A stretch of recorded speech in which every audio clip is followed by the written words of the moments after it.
C'est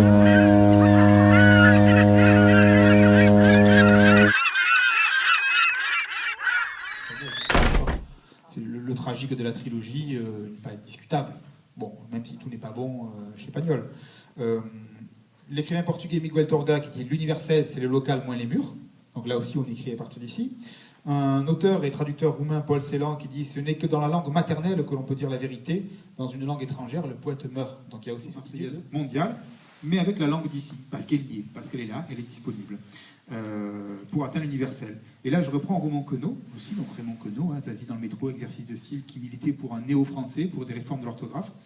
Il écrivait « L'usage même d'une langue encore intacte des souillures grammairiennes et de l'emprise des pédagogues devrait créer les idées elles-mêmes. » Queneau dit « Il faut un langage neuf, lui aussi, pour créer des idées. » Et plus loin, il dit il veut une écriture neuve, cinglante, pour donner une forme à ce qui ne saurait se couler dans le moule cabossé d'une grammaire défraîchie.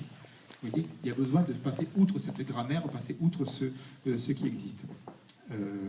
Encore une fois, Henri Frédéric Blanc, rien de ce qui est réel n'est étranger au verbe marseillais. On peut tout dire potentiellement. Et Valabrègue le montre, et Blanc le montre, Ascari le montre, et d'autres le montrent. On peut faire ça.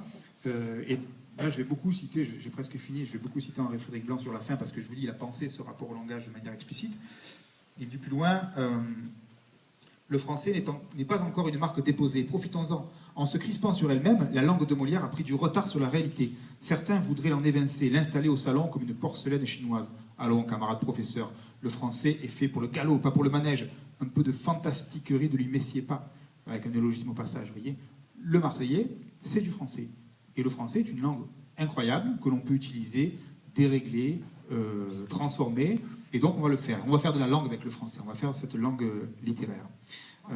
Unique qui n'est pas seule. Et donc, Henri Frédéric Blanc écrivait ça dans le discours sur l'universalité de l'esprit marseillais. Marseille et pas de l'aile, économiquement parlant, excellente situation. Créons. Alors c'était avant Marseille, capitale de la culture, maintenant tout va bien.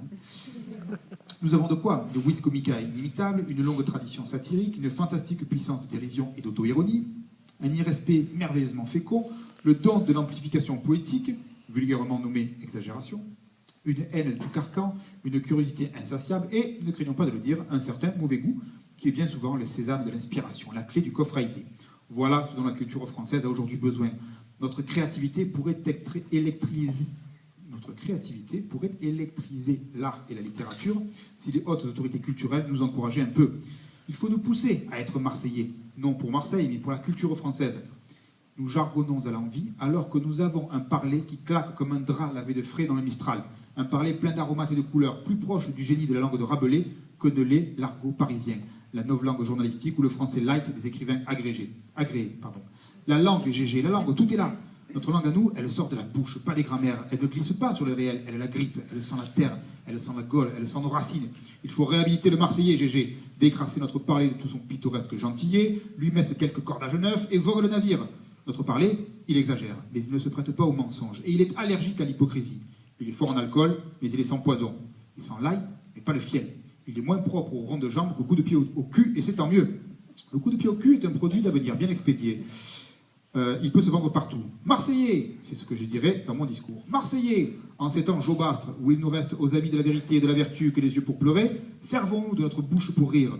Le monde a besoin de notre beau culot, de notre franchise ébouriffée, de notre esprit farce, de notre antidogmatisme foncier, de notre mysticisme truculent, de notre logique ensoleillée et de notre estrambord. L'avant-garde, c'est nous.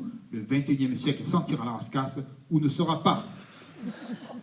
Le 21e siècle s'en tire à la rascasse ou ne sera pas. Ça fait pas une drôle d'odeur, vous, là?